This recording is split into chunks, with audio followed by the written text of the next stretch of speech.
So getting up and getting out is an important part of reaching alignment and connection. We've been talking about that throughout the episode today.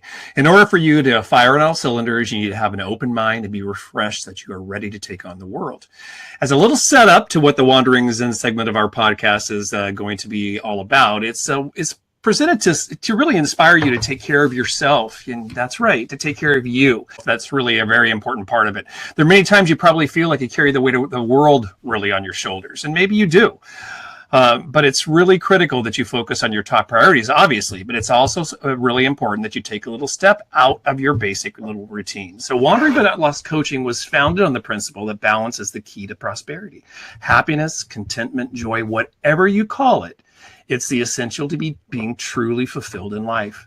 So with that said, we recommend you get outside, breathe, and get a little exercise. Look for the little things that surround you. Look at the architecture, the foliage, the sound, the trees. Oh my God, the trees. John O'Brien's a big tree person too. I know that. Each one can tell you a different story. The things that they've seen surely will put your present day thoughts aside, even if for that one single moment of wandering Zen. So I just want to, there's 1,000 stories I can talk about as far as where we've gone and where we traveled. But I think where kind of our spot, our Zen is, my wife and I, is Yosemite Valley. There's something about going there that just kind of just transforms us and takes us to a different place. When we're there, we can literally just let the outside world go, keep it behind, and really just focus on re-energizing and recharging your life. And most people have a place like that. And even if you can't think of something off the top of your head, you probably do. And if you don't, as you pay attention to it and start looking for it, you're going to find your little, your happy place, your thoughtful spot, as Winnie the Pooh would say. But in going to Yosemite, there's once again, there's a million different things you can do there. But for us, it's really the simple thing of just getting off like I said before, getting off the beaten path. The great thing about going to any national park or any park really anywhere is that it might seem really crowded in certain areas, but you get 500 feet away from the crowd and you are literally alone. Even in Yosemite National Park, where millions of people go every year. And what we like to do there is just walk the valley floor. It's not strenuous, but it is the most awe-inspiring place for us anyway to walk around. That the valley floor walk can be, a mile, it can be 15 miles, whatever you want to do and however far you want to go. But around every turn, there's something to look at.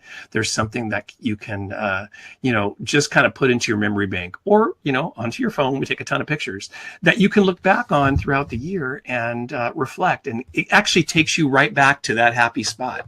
So Yosemite Valley, to me, is that place. And Jan, I know you have places that you've been this year and first been I in the want to past. say I want to thank you guys for introducing me to the Emerson version of Yosemite Valley, because when I went on that trip with you, and as you say, it's not strenuous unless you are hiking with the Emersons, who nearly did kill me because they are hikers and they put a lot of miles in. I don't know how many steps we did on that trip, but I will tell you that as you were describing it just now, I was taken back to literally walking on that valley floor where I lost these glasses.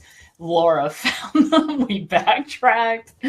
I mean, there were so many great memories there because it was just amazing. And it was being in the moment. I'm telling you, that is so far, I haven't seen a park that I've only been to a few, the ones in Utah, a few state parks here, and then the southeast part of the country. So I've got a lot to see yet. And I love trees, as you mentioned. So Sequoia is on, and so are being able to go to the redwoods and see that as well. But if I was going to say where is a space that does that for me, it's Sedona, Arizona. I usually take an annual trek, and it had been several years since I had gone, and I got to do that last year, and it was awesome. I love it. Just because it's very spiritual for me. There's awesome places to hike, and I just enjoy the energy that's in Sedona. And it's only a 4.5 hour ride from here, so that's the place for me. But I want to get back to Yosemite for something and ask you a question. Is there a particular time that's better to go to Yosemite? Because I know you guys you've gone in all seasons, but can you talk a little bit about that? To me, there really is no best time, honestly. I mean, we love going in the fall because we are autumnal people. Jan's favorite word, autumnal. We love the fall leaves into the foliage during that time of the year. But actually, anytime you go to any of these parks, you're going to find something different. And I think that's what's so wonderful about it. Going at different times and comparing and seeing how things really morph over the 12 months is a fascinating study. And what I really want you guys to think about when you're out walking around, it's not about the destination, right? It's not like I'm going to hike the valley floor. It's about the journey.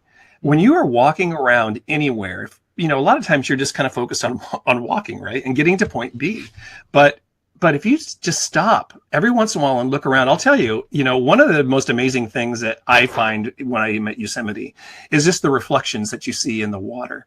And I'm not talking about just in like on the waterfalls or in the streams and rivers that run through there. It's like down to after a rain or after the snow starts melting, if you just come across a puddle that you could so easily just, try not to walk through, right? You're walking around it. But if you stop and look inside that and see the reflection of what you are, what's around you, it can be an amazing thing. And I can't tell you how many hours, literally, over the time we've been in Yosemite, where we have spent just staring at puddles. You have the proof in your photos that you're showing on your site that really show that. And it was amazing. It was like, besides Mirror Lake, which is so famous for the reflections of Half Dome and all of that, but I was puddle gazing as well on that. And it's funny because you will come across people that will be. This happened to us several times where we're standing there looking at the ground, and other hikers will come up and be like, "What do you guys look? What do you look? Yeah, what are you looking at?" And then very quickly they're like, "Oh my God." That's amazing. Whether it be, a reflection of the rocks and trees or the granite cliffs that are towering above you or the sky or the clouds. I mean, that to me is what Wandering Zen is all about. It's those little moments that are so easily missed if you don't just stop and really take time to look for them.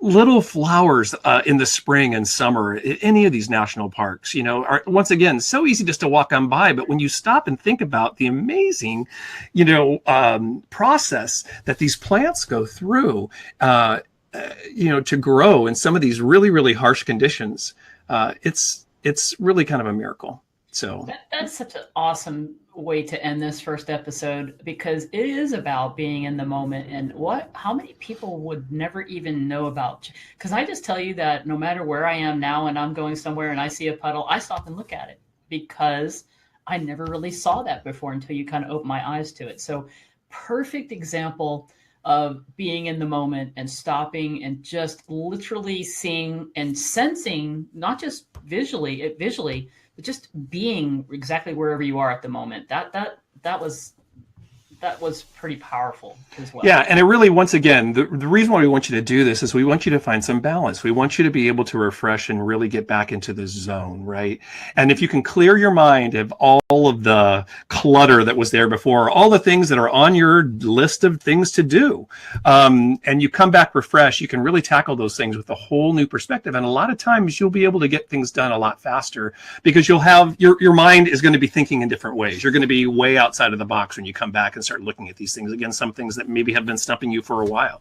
So really recognizing the moment of Zen, that Wandering Zen, is really the key to the equation of how do you find balance in your life. You really have to look at things. And I mean, really look at things. Like I said, it sounds ridiculous. However, we're programmed, like I mentioned, to go from A to B. A to B, I mean, my gosh, there's a lot of alphabet left, right? So we invite you to go from A to Wandering Zen.